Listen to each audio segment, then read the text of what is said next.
Bonjour, bienvenue à notre présentation sur notre rapport final. Je m'appelle Rebecca Mkeba, l'adjointe de la chargée de projet. Alors, notre firme Kansas City Construction a eu comme mandat de comprendre et d'analyser le comportement du pont Armour-Swift Burlington. Notre firme est composée de plusieurs personnes, dont de Laurence Lebin, la chargée de projet, l'adjointe de la chargée de projet qui est moi-même, Bernard Drouin, le chef de réalisation, Oussama Medjahed, le chef de conception, et Nicolas Wallet, le généraliste. Alors, pour bien vous transmettre nos informations sur notre recherche, on va vous parler principalement de l'historique et de la dimension du pont, l'élaboration du modèle structural, l'élaboration du plan AutoCAD, la construction de la maquette, l'instrumentation et sa calibration, et pour finir, le mandat final qui comporte deux volets, le volet analytique et expérimental. Alors maintenant, je vais vous passer la parole à Laurence Thomas, qui est la chargée de projet. Le pont Armour-Swift Burlington, aussi connu sous le nom de Winner Bridge ou Frat Bridge, est le premier pont à assurer le passage distinct des piétons, des automobilistes et des trains. En fait, lorsqu'un bateau veut passer en dessous du pont, c'est le pont inférieur qui accueille les trains qui va se lever. Le pont supérieur qui est utilisé par les automobilistes n'est donc jamais affecté par le trafic fluvial.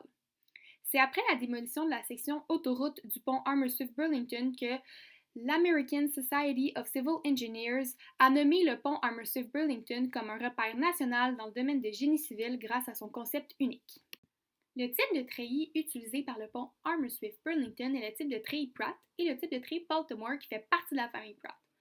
En fait, les membrures verticales qui relient l'aile inférieure à l'aile supérieure sont généralement en compression, tandis que les membrures diagonales sont généralement en traction. Le type de treillis Pratt est souvent utilisé pour les longues travées horizontales puisque la force se trouve généralement dans les membrures verticales. Afin d'élaborer le modèle structural, l'équipe devait prendre en compte des contraintes de conception qui avaient été émises au début de la session. Il devait également émettre des hypothèses de modélisation, par exemple que le poids de la membrure était négligeable, ce qui permettait d'alléger les calculs de résistance. Ils ont également utilisé une constante K est égal à 0,9 afin que l'effort interne dans les membrures CN et EP soit inférieur à la résistance en compression. En fait, cette membrure vient modifier la longueur selon laquelle la membrure se déforme. En utilisant un K est égal à 1, c'est la membrure complète qui se déforme et donc la résistance excède la résistance maximale. En utilisant 0,9, c'est 90% de la longueur de la membrure qui se déforme, donc cela permet d'avoir une résistance plus grande. Pour le passage du modèle structural au modèle analytique, l'équipe devait faire une réduction du nombre de membrures. En fait, ils ont passé de 8 sections sur l'aile inférieure à 6 sections. Ils ont localisé les membrures principales de la structure afin que celles-ci soient priorisées sur le modèle réduit. Ils ont remarqué que plusieurs membrures étaient à effort nul. Par contre, celle-ci était primordiale parce que premièrement, ça limitait l'effet de flambement dans les trop longues membrures et deuxièmement, les membrures aux extrémités qui étaient à effort nul permettaient de répliquer l'allure du pont Armour-Swift Burlington. Pour le dimensionnement, l'équipe devait respecter des contraintes, dont par exemple la longueur libre minimale de la membrure devait être de 100 mm et un gousset devait être inséré entre chaque membrure, ce qui permettait de solidifier la structure. Donc par exemple, ça c'est ma membrure ici et ça c'est mon gousset. Le gousset vient cacher une partie de la membrure ici et ça ici, ce qu'on voit, c'est la longueur libre. Donc évidemment, la membrure devait être supérieure à 100 mm. Nous avons donc choisi d'avoir une membrure minimale de 160 mm, ce qui permettait de respecter les contraintes. Pour répliquer l'allure du pont, nous avons utilisé des dimensions proportionnelles aux dimensions réelles de la structure, soit une longueur de 960 mm et une hauteur de 360 mm. Pour les prochaines parties de la présentation, c'est moi, Benoît, le chef de réalisation, qui va vous accompagner. Ici, nous allons parler des plans AutoCAD. Le plan AutoCAD regroupe plusieurs tâches, mais principalement, ce fut la conception des goussets, des membrures et des différents appuis qui a été la tâche principale. Pour parvenir à produire ces différentes pièces qui allaient être nécessaires pour la réalisation de la maquette, on s'est basé sur la modélisation structurale exécutée sur MD Solid auparavant, comme présenté dans la section de Laurence. Ensuite, ce qui était important à respecter lors de la réalisation de ces différentes pièces étaient les contraintes. Je les énumérerai pas au complet ici puisqu'il y en a plusieurs, mais le respect des contraintes favorise de bons résultats lors des essais. Pour finir, la présentation des plans, ce fut l'harmonisation des différentes cotations ainsi que l'optimisation de la position des différents goussets sur la plaque de découpe. afin de minimiser la perte de matière et du même coup le travail à produire de la part des techniciens. Un coup les plans AutoCAD réalisés, la tâche n'était plus entre nos mains. Compte tenu du fait que la session est un peu particulière à cause des mesures prises par l'établissement, le travail revenait entre les mains des techniciens. Mais puisque les techniciens n'ont pas énormément de temps, une seule maquette a été sélectionnée afin d'être assemblée. Dans le cas présent, ce fut la maquette de l'équipe Eureka qui a été choisie. Pour parvenir à la tâche, ce qui est important de la part des techniciens, c'était de découper des pièces précises afin que l'assemblage se fasse de manière harmonieuse, tout en considérant que deux treillis allaient être assemblés avec deux paires de goussets distincts. Suite à la réalisation de la maquette, les techniciens sont venus instrumenter la structure. Pour y parvenir, les cellules de charge ont été installées sur les différents appuis ainsi que sur l'une des membrures. Ces cellules de charge fonctionnent sur le principe que l'allongement d'un fil vient augmenter la résistance de celui-ci lors d'un passage d'un courant électrique. Donc, grâce à cette différence de résistance, le capteur est en mesure de venir déduire l'effort induit dans la membrure ou dans l'appui. Pour s'assurer d'une bonne collecte de données, les cellules de charge ont été préalablement calibrées. Cette calibration vient s'assurer de la validité des résultats. Maintenant que cette section est terminée, je vais à présent vous laisser en main avec mon collègue. Bonjour, mon nom est Oussama Medjahed, je suis le chef concepteur et je vais présenter le mandat final. Le mandat final comporte deux sections, volet analytique et volet expérimental. Dans ces sections, on analyse les efforts dans les membrures et les réactions des appuis. 1. Le volet analytique.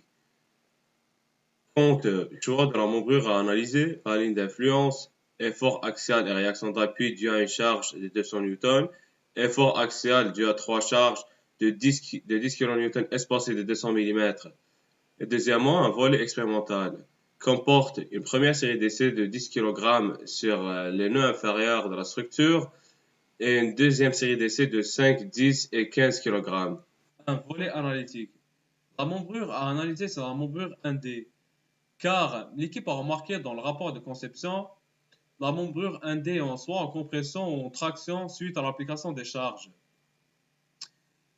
Dans le but de voir comment est l'effort axial dans la membrure 1D, l'équipe a développé une ligne d'influence due à une charge unitaire de 1 kN appliquée au nœud inférieur de la structure.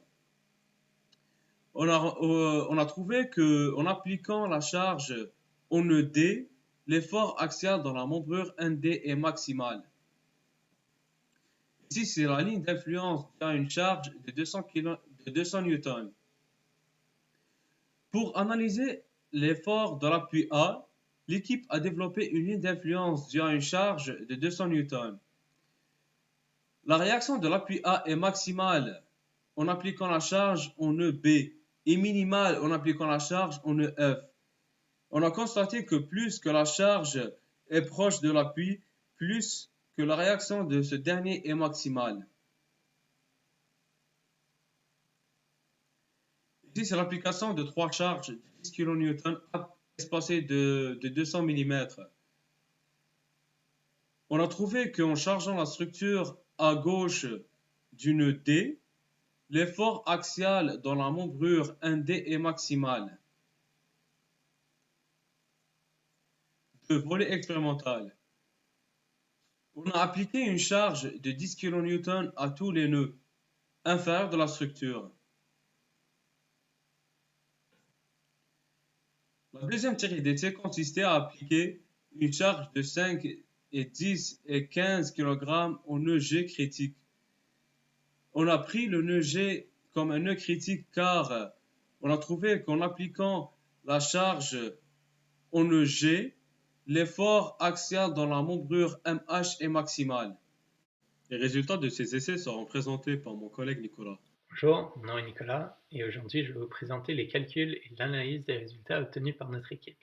Tout d'abord, nous avons obtenu les efforts internes dans chaque membrure à l'aide du logiciel MD Solid. Une fois que notre structure a été insérée dans MD Solid, le logiciel nous a permis de trouver rapidement tous les efforts internes dans les membrures lorsqu'une charge de 200 N était appliquée au nœud situé à la base du pont. La raison pour laquelle nous avons fait ça, c'était pour simuler le déplacement d'une automobile. Dans la figure 21, on observe un exemple obtenu par des solides lorsqu'une charge de 200 N était appliquée au nœud C. Par la suite, à l'aide des équations d'équilibre, notre équipe a calculé manuellement les réactions aux appuis et les efforts internes dans chaque membrure. Nous avons rapidement réalisé qu'il y a un axe de symétrie dans notre pont, donc nous avons seulement effectué les calculs pour une moitié du pont et par symétrie, les résultats obtenus allaient se répéter de l'autre côté du pont. Nous avons réalisé que les résultats obtenus à l'aide des calculs manuels étaient les mêmes résultats obtenus à l'aide de MD Solid. Ceci est un outil de vérification et nous permet de valider nos résultats. De plus, nous avons calculé la résistance en compression dans chaque membrure. Pour être capable de faire ça, il nous a fallu de déterminer l'inertie dans nos membrures. Nous avons fait un premier calcul par rapport à l'axe des X et un autre par rapport aux axes des Y. Puisque notre inertie se trouve au numérateur de notre équation de résistance en compression, nous avons pris la valeur d'inertie la plus petite dans le but de trouver les efforts critiques. Après avoir trouvé la résistance en compression dans chaque membrure, nous les avons multipliés par 50% pour avoir un coussin et assurer une bonne résistance en compression. D'autre part, nous avons calculé la déformation dans chaque membrure et nous nous sommes assurés qu'elle était supérieure à 20 fois 10 puissance moins 6 mètres par mètre. Et la raison pour laquelle nous avons fait ça, c'était car les appareils de mesure dans les laboratoires ne peuvent pas détecter une valeur qui était inférieure à ça. Donc, si aucune de nos membrures était supérieure à cette valeur-là lors de la déformation, nos essais auraient eu aucune pertinence. À l'aide des résultats obtenus dans la slide précédente, notre équipe a pu calculer le ratio entre la résistance et l'effort. Ce ratio nous a permis de déterminer les membrures critiques dans notre structure. Dans le tableau 1, on observe que les membrures CN et EP ont un ratio fort élevé, ce qui nous a permis de déterminer que ces membrures-là sont nos membrures critiques dans notre structure. Par ailleurs, même si ces ratios sont plutôt élevés, elles respectent quand même les contraintes puisqu'ils ne sont pas supérieurs à 100%. Finalement, notre équipe a réalisé des prédictions pour les valeurs obtenues lors des essais effectués sur la maquette de l'équipe Eureka. Par la suite, nous avons comparé les valeurs obtenues avec les valeurs prédites. Nous avons observé que, dans la plupart des cas, les valeurs expérimentales étaient inférieures aux valeurs hypothétiques. Ce phénomène peut être observé dans les tableaux 2 et 3. Une autre différence qui a été remarquée était que lors de nos prédictions, nous avons pris en considération un seul treillis. Par contre, durant les essais, 2 treillis étaient présents. Notre équipe suggère donc que la présence d'un deuxième treillis pourrait justifier cette différence des valeurs expérimentales avec les valeurs hypothétiques, puisque avec la présence de 2 treillis, les charges sont réparties différemment que s'ils étaient répartis avec un treillis. Alors, pour conclure, notre firme avait 2 mandats à compléter. Premièrement, on devait utiliser les calculs analytiques et les résultats des essais afin de mieux comprendre le comportement d'ouvrage des génies civils. Après avoir fait une recherche bibliographique sur notre pont attribué, on a pu concevoir un modèle réduit et faire des dessins de construction. La première partie du mandat final, le volet analytique, consistait à analyser le comportement de la membrure ND de la pluie A sous une charge ponctuelle, surtout le nœud de l'aile inférieure à l'aide des lignes d'influence qu'on a dû développer. Le volet expérimental à l'aide de 2 séries d'essais comporte à analyser les mêmes efforts et réactions, mais sur une autre structure, celle de l'équipe Eureka. Pour les 2 séries d'essais, nos valeurs prédites étaient malheureusement plus élevées que les valeurs expérimentales. Cette différence est due à un ajout de treillis lors de l'expérimentation et à la dispersion des efforts dans le second treillis que nous n'avons pas prévu. Ça aurait été intéressant de faire cette même analyse, mais sur un pont local, comme le pont Victoria, puisque c'est un des ponts les plus vieux mais qu'on a ici à Montréal. Notre firme a donc complété ses objectifs et a rencontré son mandat. Merci de nous avoir écoutés et passez une très belle fin de journée.